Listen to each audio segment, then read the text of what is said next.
Welcome back to Magic in the Muck, a soul's compass for change. I'm Jennifer Nagel, and I'm so glad that you're here today. In today's episode, we will be turning toward the south on the soul compass. Not a direction on a map, but an inner landscape, a season of energy that invites growth, action, and nourishment.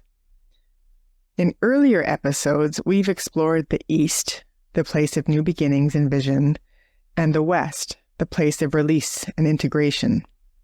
Now, in the south, we arrive in the fullness of growth, where we're invited to take action and to stretch and to be nourished. It's the energy of stepping forward, following our passion, and bringing our visions into daily life. But it's also about balance. Growth doesn't happen by pushing harder and harder. It really needs nourishment, care, and consistency to last. We need nourishment, consistency, and care to last.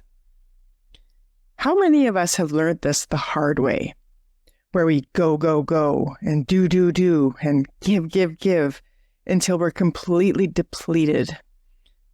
Because we've forgotten to take care of ourselves and nourish our own energy. I'm speaking from experience for myself here too. I learned this lesson the hard way. And I still find myself sometimes falling into that do, give, go. However, it really came to a head when years ago I was pouring way too much of myself out for others.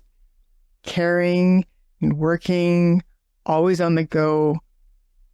And I didn't really notice how depleted I'd become, or maybe I was ignoring it or pushing it aside until my body, remember our bodies are so wise, my body literally stopped me.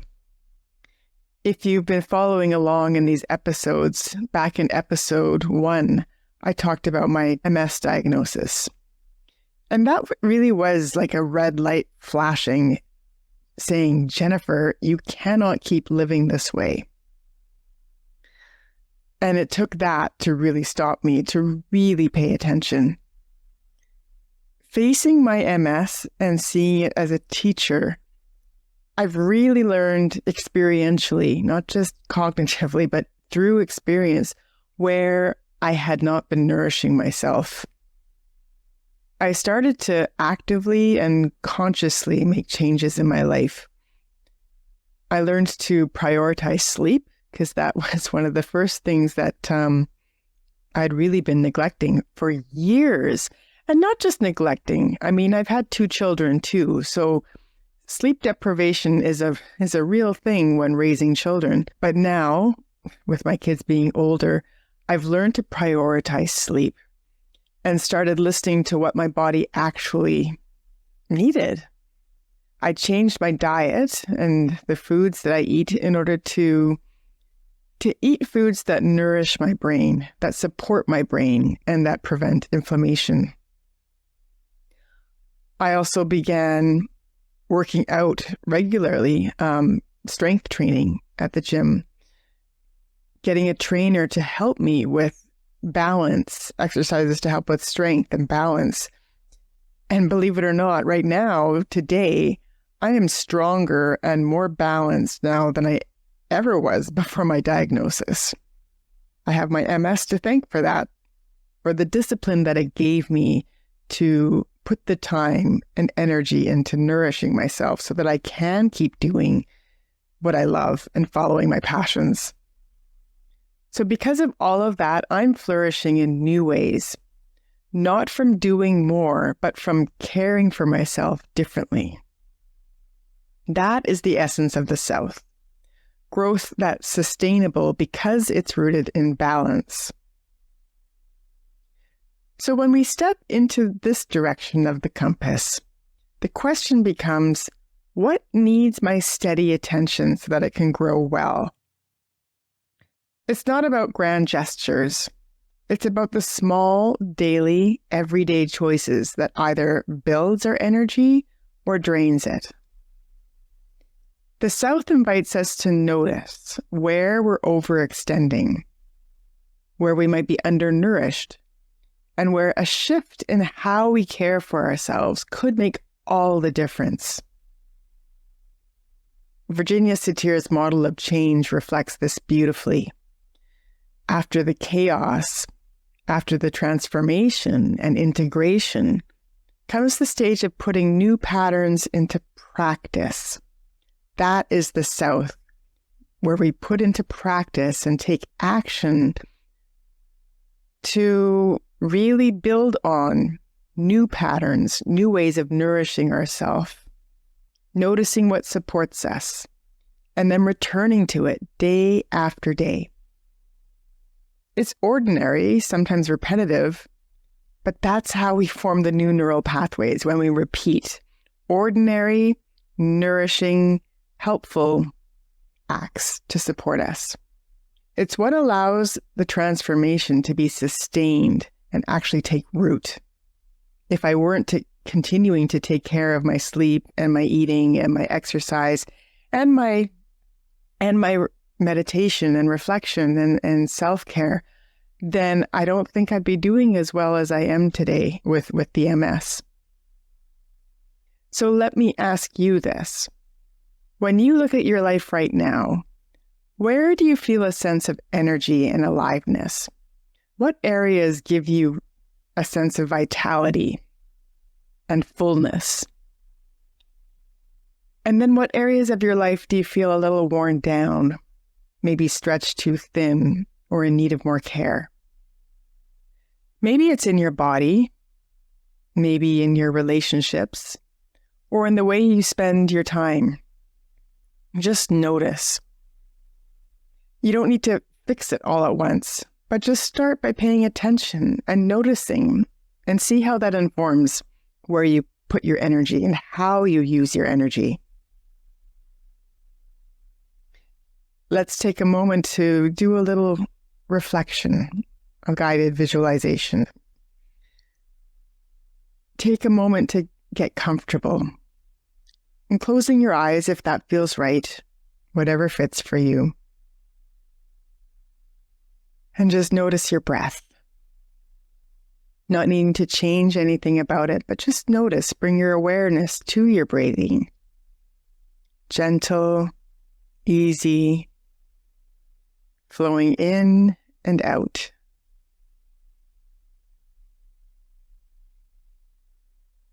And bring your awareness into your body. Just checking in with yourself. And noticing, where do you feel strong and energized?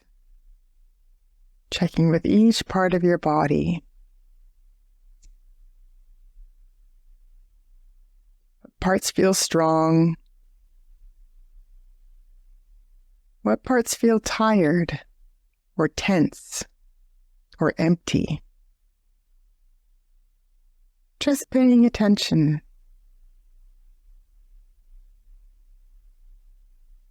You don't need to do anything to change it. Just notice ways your body is speaking to you.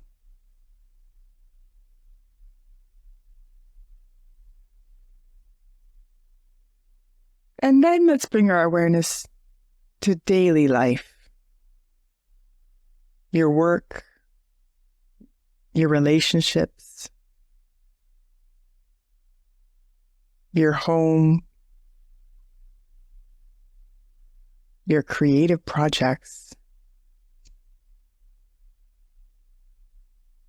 Just see all the parts of your daily life laid in front of you. And notice the areas where you feel supported and nourished. As you bring your awareness to each part, where do you light up? Where do you feel your energy flowing? And notice the ones where your energy feels pulled too thin, or drained, or depleted.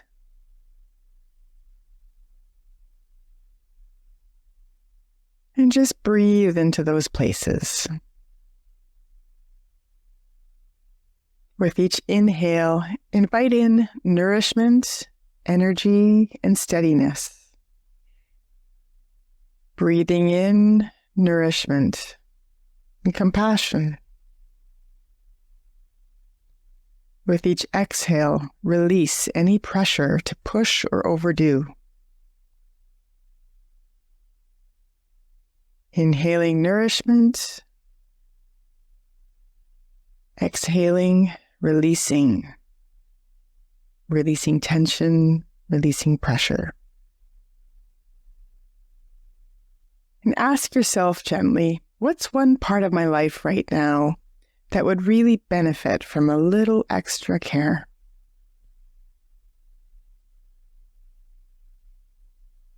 And just let the answer come without forcing. Maybe placing a hand on your heart or your belly and allowing that awareness to settle in.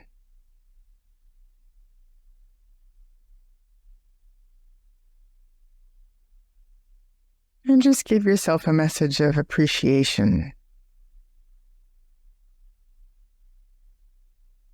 Getting in touch with appreciation for who you are.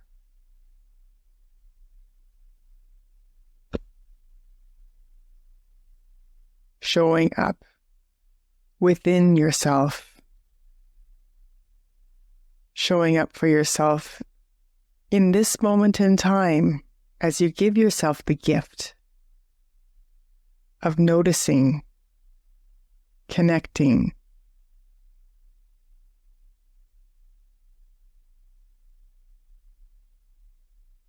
when you're ready. Again, breathing in nourishment, breathing out the pressure. It's maybe allowing yourself to stretch and to move. Slowly open your eyes and return to your day. The South reminds us that true growth isn't about running faster. It's about tending what matters with balance and care. In our next episode, I'll be joined by Laurie Osborne, affectionately known as the Authority Amplifier. Our conversation explores what it means to align with your values and live authentically, even through life's most unexpected challenges. This conversation is a beautiful continuation of the South energy, where growth and nourishment come from staying true to who you are. Thank you for being here with me today. And until next time, remember, even here, even now, there is magic in the muck. Until next time. Thank you for being here with me on Magic in the Muck. If today stirred something in you and you're ready to walk this path more deeply, I invite you to join the Soul Compass Circle, a journey of reflection, connection, and soul-aligned living. You don't have to do this alone. Just visit the link in the show notes to step into the circle. I look forward to meeting you there.